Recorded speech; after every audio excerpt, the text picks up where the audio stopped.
Welcome to Forensic Friday. Where we examine the intersection of true crime, psychology, and the heart of being human in the middle of it all.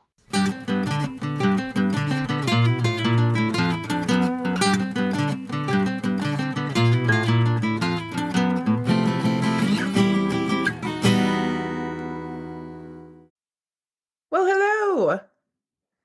Hey, So I know that we want to do kind of a quick one because sometimes our minis turn into massive mega, one. mega massive episodes. But we've had some questions from listeners about therapy, the Mhm. process of therapy, how to pick a therapist, all that good stuff. So what we've done is we made a list of them and we were going to kind of go through them because I know our clients are up to their eyeballs right now with family stuff, expectations, looking towards next year, involved in transitions. And January is when a lot of people jump into therapy. So our phones kind of stop ringing unless it's an emergency for like 2 or 3 weeks, and then everyone calls Yes. to get back in or to start.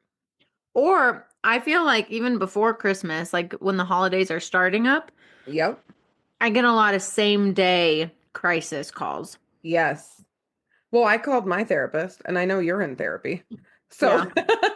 My even therapist has really good boundaries and I'm like scheduled and she has no openings. And I'm like, okay.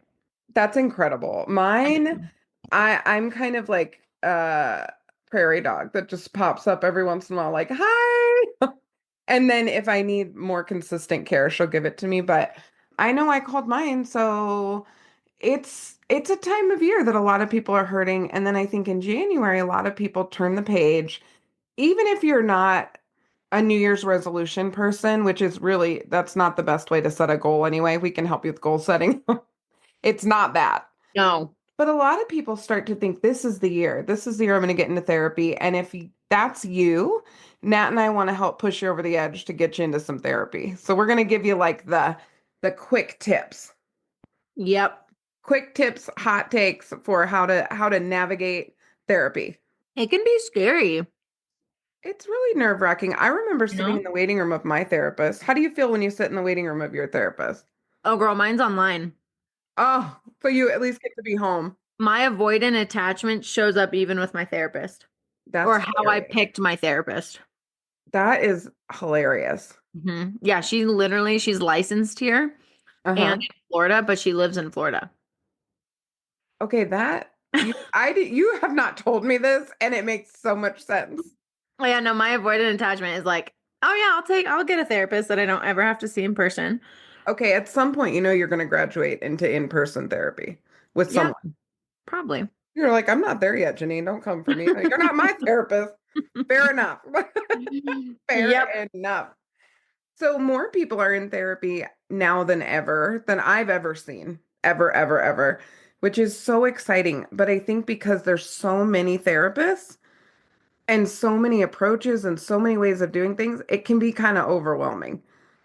So the first question I'll pose to you, and then we can both kind of chime in, is how do you find a good therapist?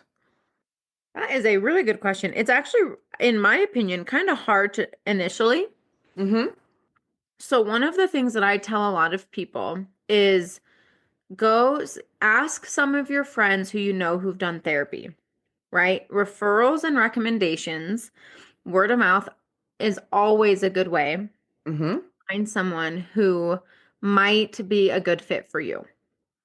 You and I have been full for years because of word of Mhm. mouth referrals.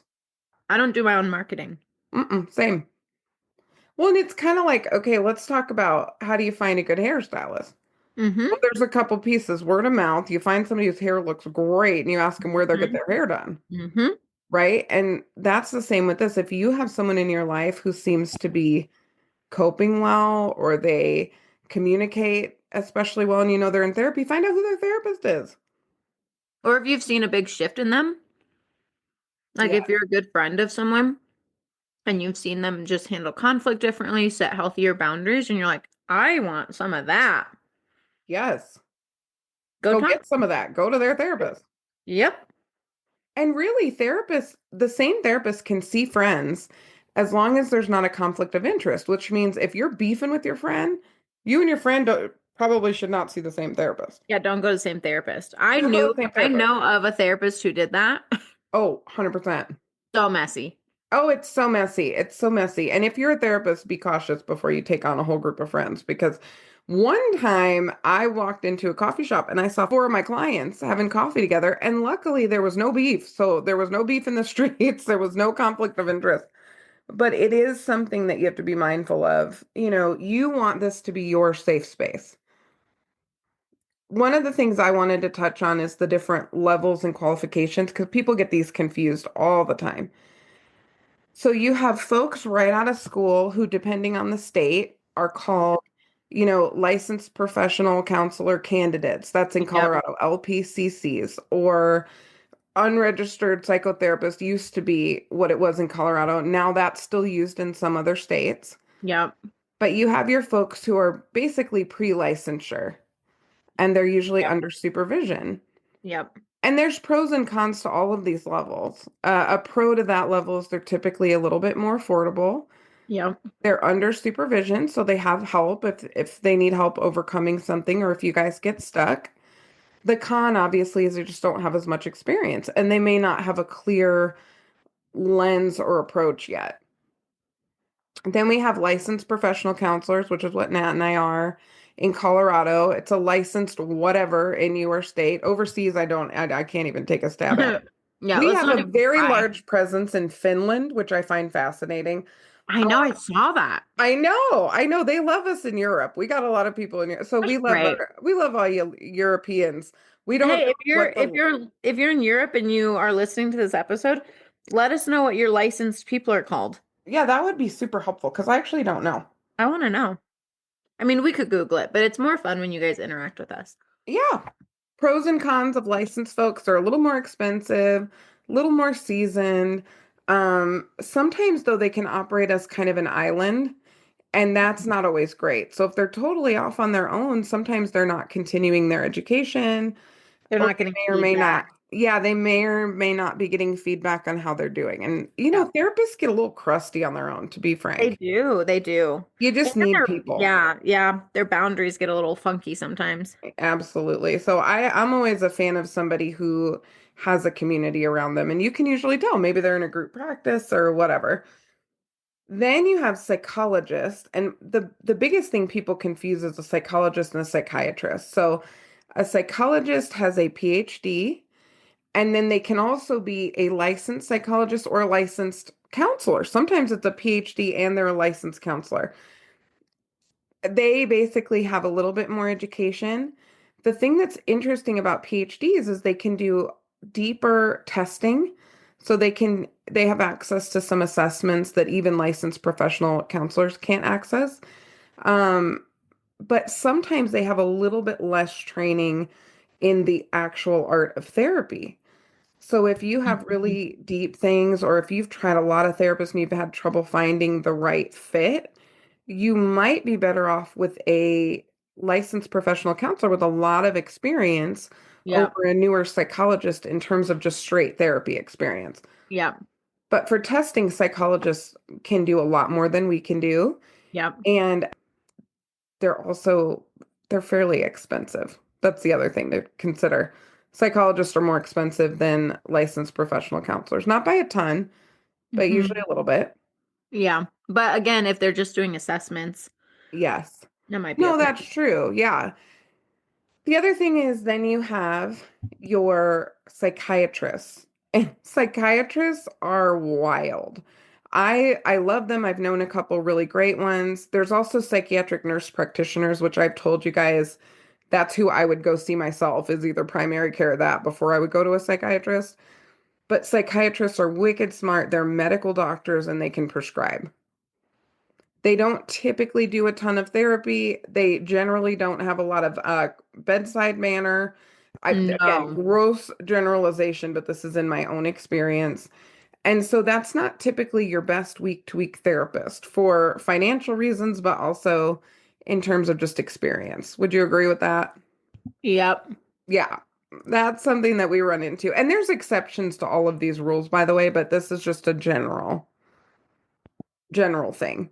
Yeah, a lot of, and I'm with you. I know some really great psychiatrists. Generally, a lot of my clients who see me, a license, an LPC, Mm-hmm.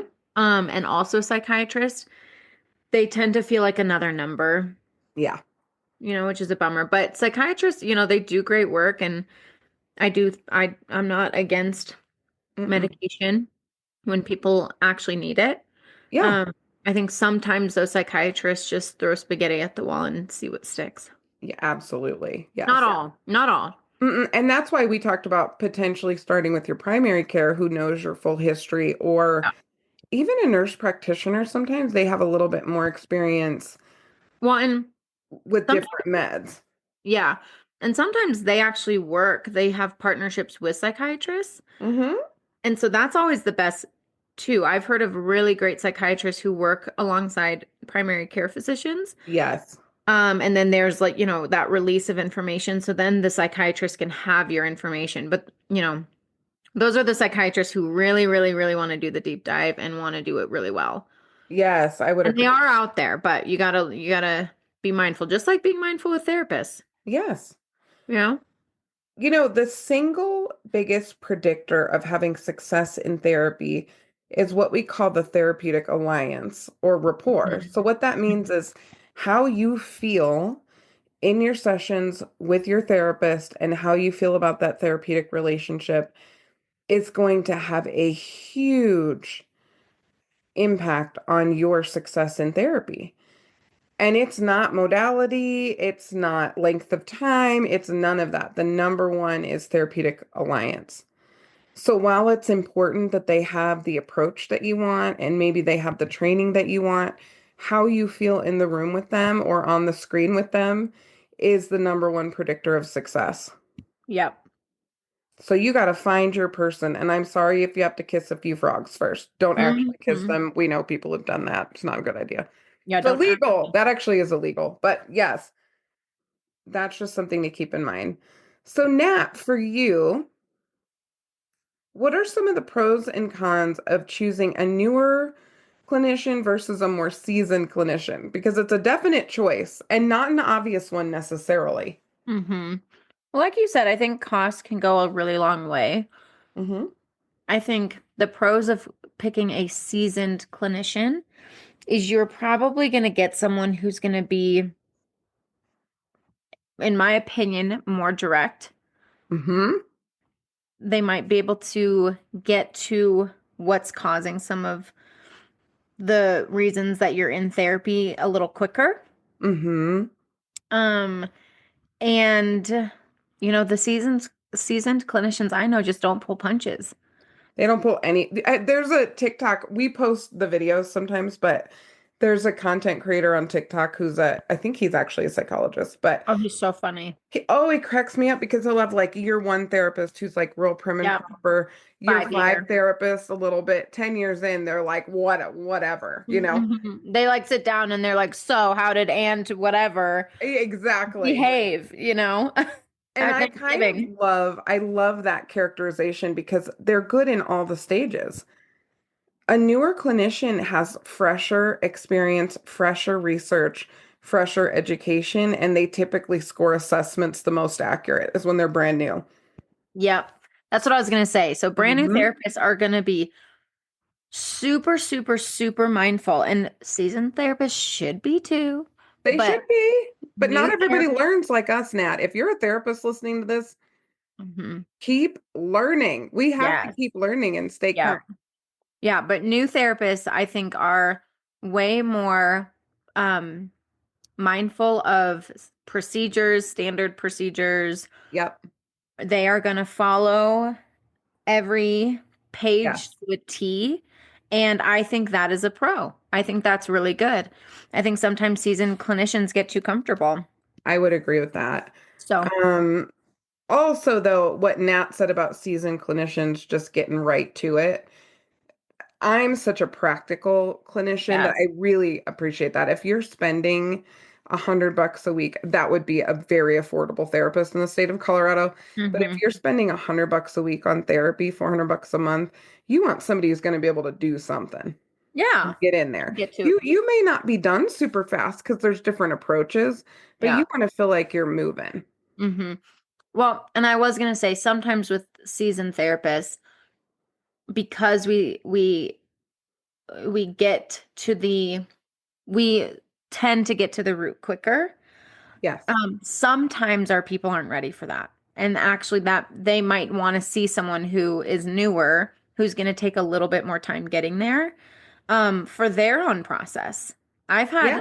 had clients where I got to the root a little too quickly and we had to shift, you know?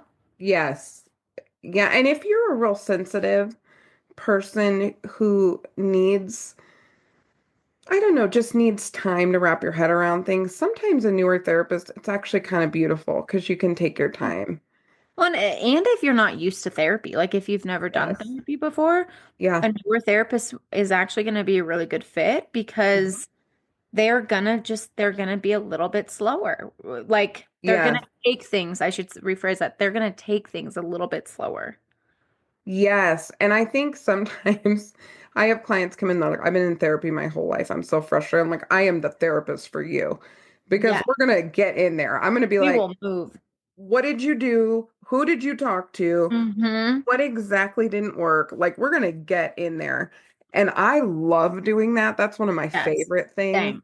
But that's not Yep. great if you're kind of sensitive and new. That might feel Yep. a lot more overwhelming. Yep. Yep. I mean, yeah, I usually preface my new people of Oh, how yeah. of my approach because, you know, I'm not gonna waste your time 100%. or money.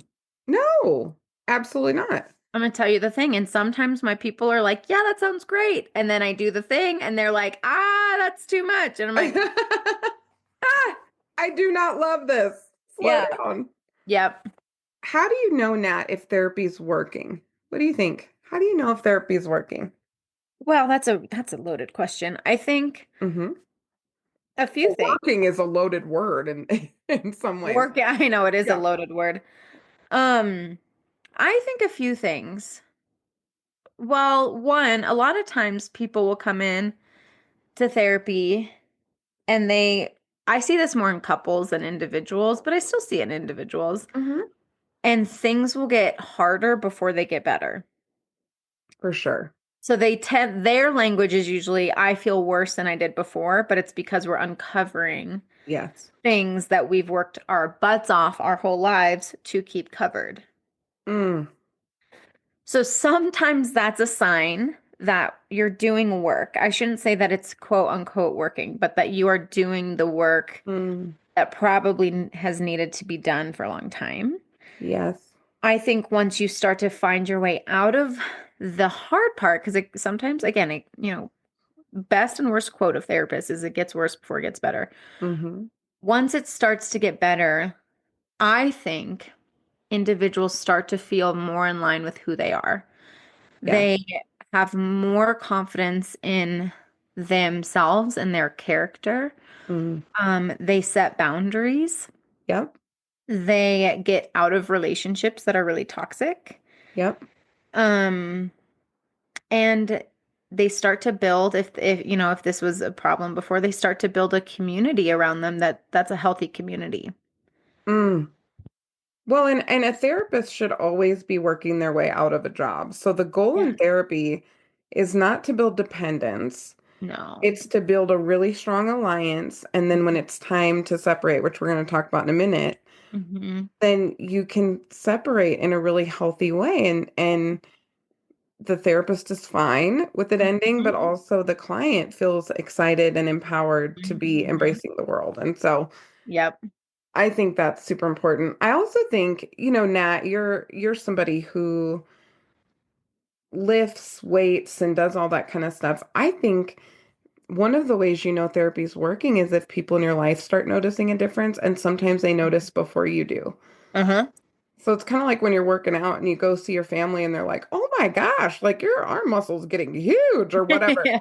It's kind of like that. You may actually hear it from other people first. Your boss may go, "Boy, you're really showing up well around the office. I'm really enjoying Mhm. being around you," or "You're having great ideas," or Yeah. "You're You more seem timely with whatever." Yeah, you seem more, present or whatever. Yes. And we hear that quite a bit from our clients where it's like, Mhm. I went to work today and I got a promotion. I didn't Mhm. even put my hat in the ring. And it's like, well, Yeah. I Yeah. wonder if you're showing up different, Yeah. you know? Yeah. When should you fire your therapist? There's a million reasons when you should fire your therapist, but throw a Yes. few out there, Nat. When should we fire our therapist? I mean, the obvious one is if they ever make you feel uncomfortable in a way that it's impeding on your boundaries, Mm-hmm. emotional or physical. Mm-hmm. Um, if honestly, like if their modality just isn't something that works for you. I ended up firing a therapist early on, and I'm sure he was fine. Well, he wasn't fine. Um, he called me the wrong name first session. Oh, that doesn't feel good. I know, he called me Nicole. Um, Oh, I don't like that. I know it was hilarious. And then also I picked a Gestalt therapist, but Mm, his modality of using Gestalt was a little bit out of my comfort zone. Um, and I didn't go back. I went to like two, maybe three sessions and I didn't go back. And I emailed him and just said, "Hey, this yeah, just please tell your therapist because yeah. it helps them to know what went wrong because sometimes Yes. if you're comfortable, if they're inappropriate, which I want to hear a lot more about your therapist, but I get that you're not. He was fine. He It wasn't was fine. necessarily inappropriate. It was just I think he was probably one of those seasoned therapists that Yeah. didn't have a lot of feedback coming his way. Oh, got it. You know what I mean? Yes. Yeah. But yeah, so I think if you feel like genuinely uncomfortable, if their modality doesn't work for you, that's Mm-hmm. okay, you know. But I would encourage, even with that one though, I would encourage you talking to your therapist about that because sometimes therapists think that they know what's going to be helpful, and if it's not helping you, tell them because they might be able to switch it up Oh my gosh, and do I something love that's more it helpful. when, for instance, EMDR is a little tricky if you have ADHD. It's not impossible, it's Yes. a little bit tricky. I appreciate so much when my clients are like, yeah, I don't feel anything, or oh my gosh, I feel all the things. Any Yep. feedback is super helpful because a good therapist is going to flex with you and they're not going to try to force you into their modality. And I Modality. remember when I first started in the field, I was partnered with someone, and she was so kind to me and wanted to help me learn, but I was watching her force essential oils and force a type of therapy Oh. on their client that the clients really didn't like. So Hmm. what happened is I was the intern. I'm working with a licensed therapist. The therapist is trying to sell them essential oils, which is not, your therapist should not be forcing you to buy things ever. That's borderline unethical. Well, I know this now, right? And so what happened was a bunch of the clients ultimately switched to me. Mm. And she actually ended up not working there much longer because what happened was she wasn't getting feedback. And one of the things I regret, I tried to tell her at one point, but I'm a baby intern. Like I was like, I don't know what Hmm. I'm talking about. I don't know anything. Hmm. But the clients didn't feel comfortable. And so every once in a while I would be alone with the client in the room and they would literally tell me, like, I don't like this. And I'm like, I'm sorry, I'm an intern. Yeah. I don't know what to Yeah. tell you. Yeah. But looking back on it, I think it's so important for you to be able to just tell your therapist, I don't like that. I don't like how that Yeah. feels, or I don't want to do that. And here's the thing, if like you said, if they're good therapists, they're going to listen and they're going to respect the boundary. And that actually can be really healing for you because you stuck up for yourself and someone Absolutely. listened. Yes. And The a other really good thing, therapist will refer you when needed as well. absolutely, if I'm not if I don't have a specialty or I don't think Mhm. that what I know is going to be helpful for you and it's going to take me a minute Mm, get the training that I would need and yes. you need the help before I can do that, I'm going to refer you Yes. to someone who's going to be better suited. The other thing, it's interesting. I'm looking at the questions that we've come up with, and the word fire is so strong. You were talking about like us working out of a job, Yes. right? I don't know if you have to quote unquote fire your therapist as we do try to work ourselves out of a job, but sometimes, Yeah.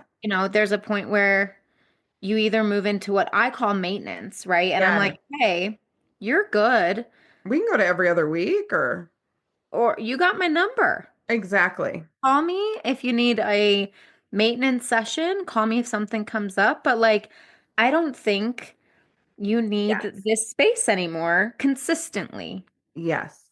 right?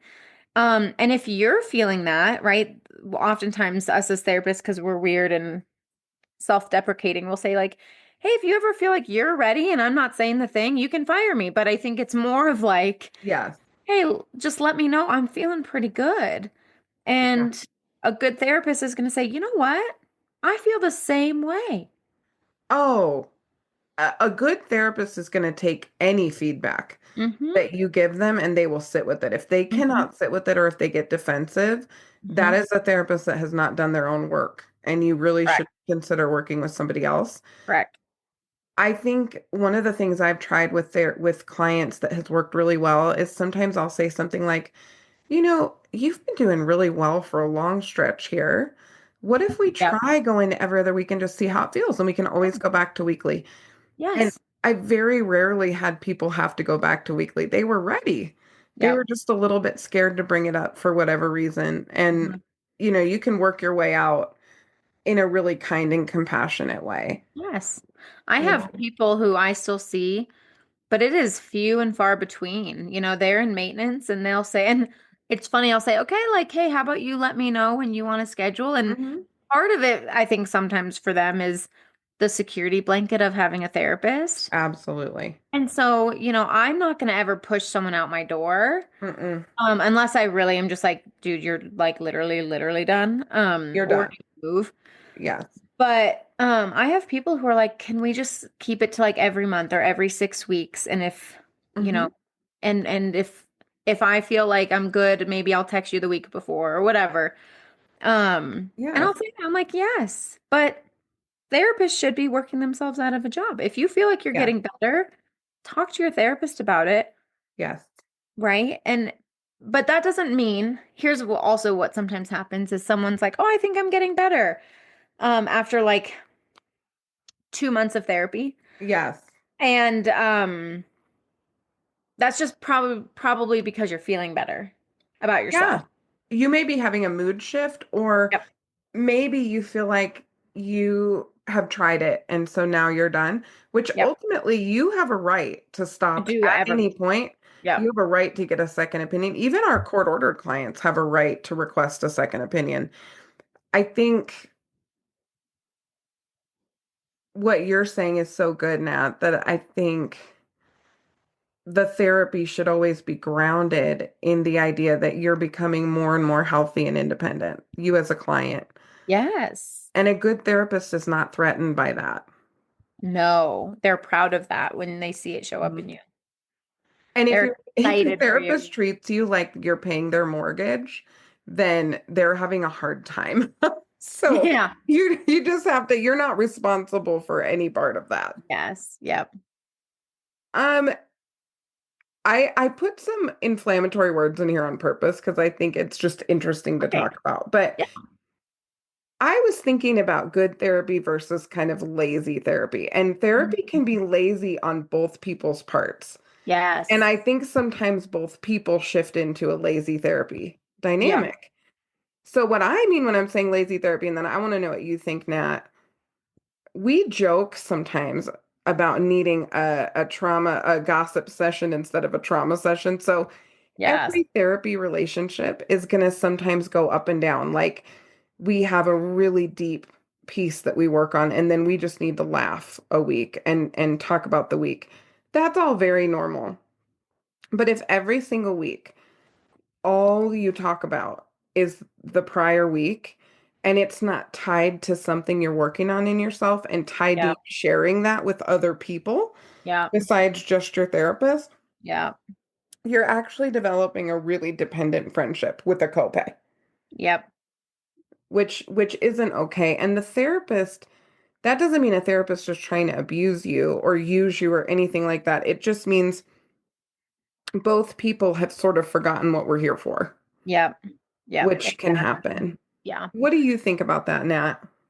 I agree with what you said. I think lazy therapy, I love actually how you put it. It can come up from both people. Oh yeah.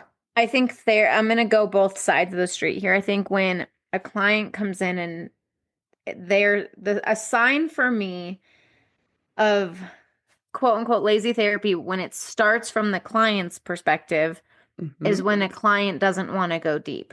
Yes. Okay, so then it's therefore on it's my responsibility to Hmm. not force depth, but to acknowledge, hey, we talk about this every week. We talk about Yes. how your week went, or some, no offense, but like lame story at your job, right? Oh, absolutely. When in reality, you came in for some pretty heavy stuff initially. So I will name the thing, right? I think sometimes therapists, and this actually happens, this goes into like the new therapist versus seasoned therapist. Yep. I actually think newer therapists tend to camp out Yes. with clients in that space for too long Oh, way too long. because they're nervous to go deeper, or they think, well, they'll go deeper when they're ready. That's not true. That is not true. Well, and therapy is not. Therapy is not, and I want to say this very clearly because I think this is what people are afraid of. And Hmm. then they end up in therapy. And I just did an intake with somebody who went through this for years. This woman was trying so hard to get herself help. Hmm. She would say something, the therapist would repeat it back. Reflection. Reflection. Reflection, just That's all she would do. yes. And three or four different therapists that this woman went to, even in couples therapy, would sort of revert back to just repeating or using summary statements, open-ended questions, but your therapist needs to pick up the ball at some point. Yes. So I'm all about clients hearing themselves, making their own choices, getting better. But if Yeah. you find yourself just saying things and your therapist is real quiet and just kind of nodding, Hmm. that is not therapy. Therapy, in No, my estimation, okay, I may be stepping on some toes in the therapy community. I'm sorry about that. ever. I think therapy needs to have a direction, or else Yeah. we run the risk of getting really dependent. And so that's the part where we need to have goals. Like your therapist should have a general idea of what we're working on. And that is Yes. something that should be talked about from time to time. Like you got to Yes. just have it may take, you may be with the same therapist for 20 years. I don't care. It's not about length of time. Right. It's just that the time that you're spending together Effectiveness. is rooted in something real and Yes. productive. And is it being effective? Oh, I 100% agree with you. And Yes. I do think older therapists get caught in this too. And I think that's like, that can run with like compassion fatigue or just Yes. laziness. But I do think, like, I've talked to a lot of newer therapists, and they're like, they'll just go deep when they're ready. And I'm like, no, Mm-mm. they've been sitting in this place for 3 months. We should have started asking about it 2.5 months ago. Well, especially if symptoms are not resolving. So Right. if you're crying yourself to sleep every night because something's hurting you and you're not getting there in therapy, then Mm. something has to change, Yes. Yes. And and that's here's the okay. thing. Here's the thing. I love what you said. It is our job to pick up the ball. All I have to do is say, Mhm. hey, I want to ask about this thing that we've kind of been avoiding. And that's when you're actually going to know if they're ready or not, because they will say, hey, you know what? Actually, I'm not ready for that. Or, yeah, I know I've been avoiding that, but let's go ahead and give it a shot. They will tell you most of the time They will. if they're ready for that or not, but it is your job to bring it up. I don't like bringing up my stuff with my therapist. My therapist takes great notes and she will circle back on things that I'm like, Love that. I didn't want to talk about that. Yeah, I really don't want to talk about that today, But we will but we because I will. avoid it all the time. I know. A good therapist Right. is at least going to ask Yes. or notice, even just notice a Mm-hmm. hard thing. And then once the therapist has the ball and they say that, they're going to give the ball right back to you. Yes. Also, it's a misnomer. And I already know there's people going to be mad at me about this. I know what you're gonna say, and You I know agree what I'm going to with say. you. I Okay, agree with so you. As a therapist, I've been a therapist for a long time now, and I'm still learning every day. I have so much more to learn, and I know Mhm. this. I cannot imagine being with a therapist that never says what they think. Yes. That doesn't mean they have a really strong opinion or they try to tell you what to do. That's not the role of therapy. Hmm. But if your therapist is a robot who never tries to, in a warm way, check something out with you or even offer a feeling that they're Hmm. having as they're hearing something, like that there's some exchange of that, Hmm. you know, I don't know. That makes me a little bit nervous as a therapist. I think we're human Yes. beings, you know? Yes. And sometimes I just want to know what you think. And I don't need you quite to tell me what to honestly, do. There's a difference between sharing what you mm, think and telling me what to do. but I'm going to tell you right now, too, if you're in a really bad situation and you are completely lost, people who are panicking need direction. Yes. They need direction. So if you're panicking, if you're suicidal, if you're whatever, you actually need direction. That's the best thing we can give somebody in a crisis. Valid. So if you come into my office in a crisis, I'm going to give you some things to do. That's just the That's truth. valid. Same And idea. you know, I'm sorry if that's an opinion or a direction, but that is appropriate sometimes. And I don't think enough new graduates know that. So they come in and it's like I've sat in sessions before with new graduates where there's really big stuff coming up and Mm. dangerous things coming up, and they're just like, yeah, you're Yeah. really feeling suicidal, and like, are you gonna kill yourself? And they're like, no. And then it's like, okay, well, you just keep me posted on that. And then they Yeah. switch gears, and I'm like, Ah, absolutely not. I'm pulling out my suicide assessment. I'm asking yes. questions. I'm Yes. gonna tell you I think that the gun should be in the safe. I'm gonna be Yeah. having all kinds of opinions. We're gonna call one of your friends right now Oh while you're in yeah, my the friend office. who drove you here, guess what? They're joining the session. We're coming up with a plan. Like Yep. you gotta Yep. direct sometimes. So But direct is different than telling someone what to do yeah, though, in my yeah, opinion. Like mm-mm, I think there's a total difference there.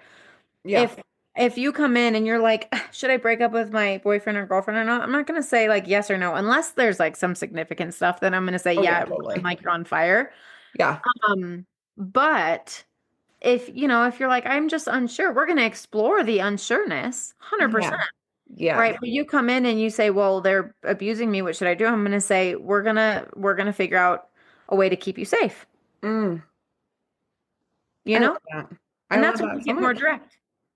How do you know, Nat, when you're done with therapy or done with a piece of work in therapy? Mm-hmm. Because some of us have different therapists for different pieces of work that we're doing. Some people keep the same therapist for a really long time because it's comforting. And like you said, they're in maintenance. And Mm-hmm. then their mom dies and they're back in therapy for 6 months with the same therapist. And I Absolutely. think that's beautiful. That's my preference actually as a therapist. 100%. But what would you say to our listeners, Nat, about how they can know when they might Yep. be done with therapy? I have an example that I'm going to share. And obviously, I Yeah. will keep the person anonymous. They Yeah. probably wouldn't even care if I didn't, but obviously, for my own license and, um, Yes. also protection of them, I will obviously do the right ethical thing.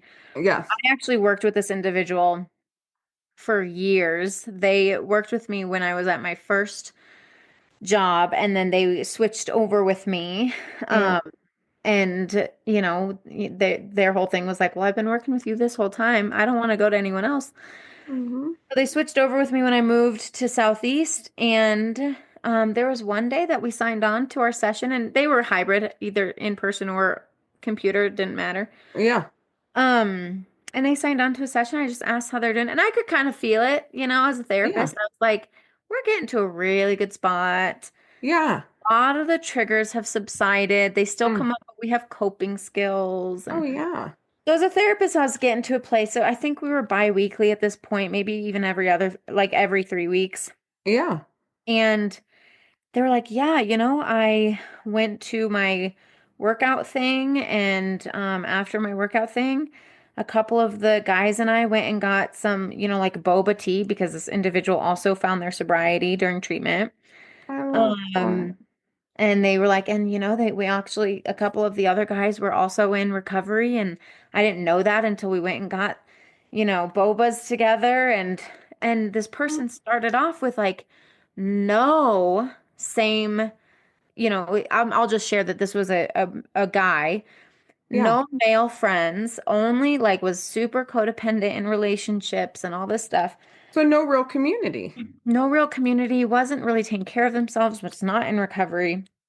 Um, and like just in their like quick check-in, I was like, these are all the things that we've been working on for years. Mm. And for it to feel so natural to them to be like, this is what I did and this is how it went. Oh, And it was just so cool. And it's we like had check. fun. And I literally looked at them and I was like, well, we could do one of two things today.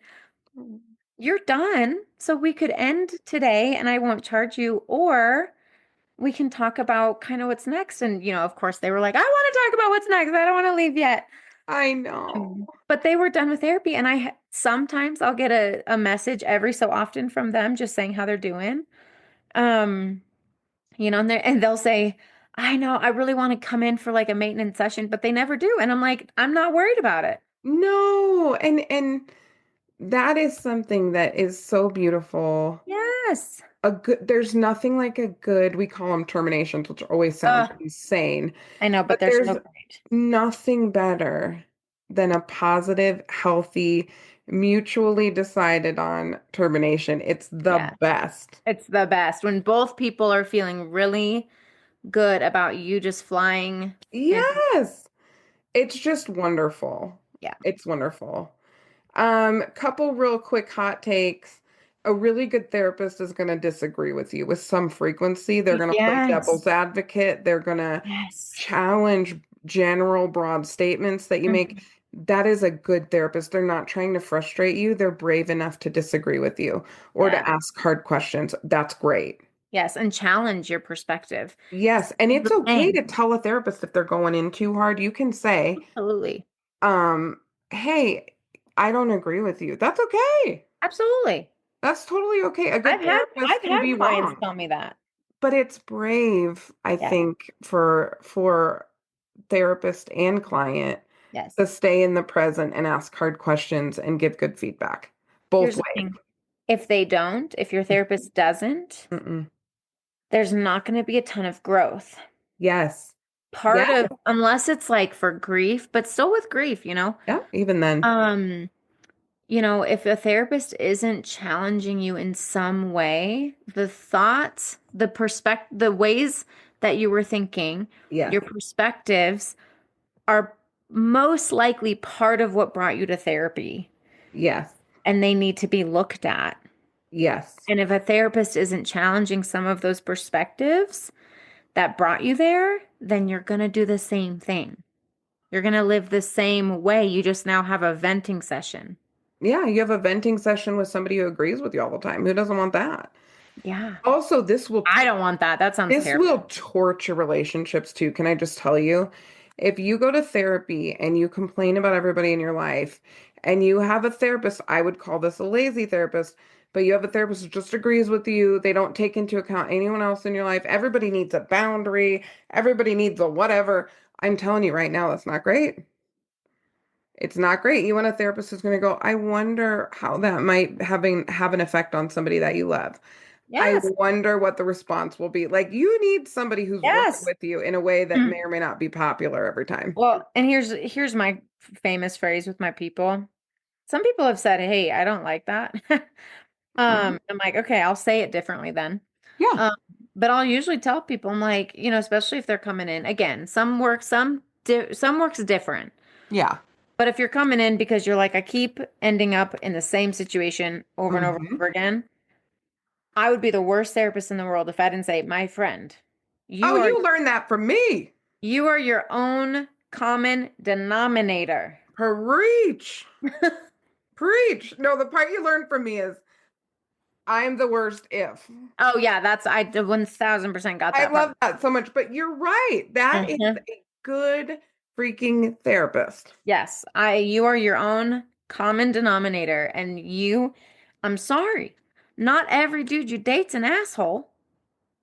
Oh And yeah, I call this the everybody's out of step but Johnny. So like yes, if you're if you're Johnny, and not every woman's crazy. Anyway, no, none of it. Take that to the bank.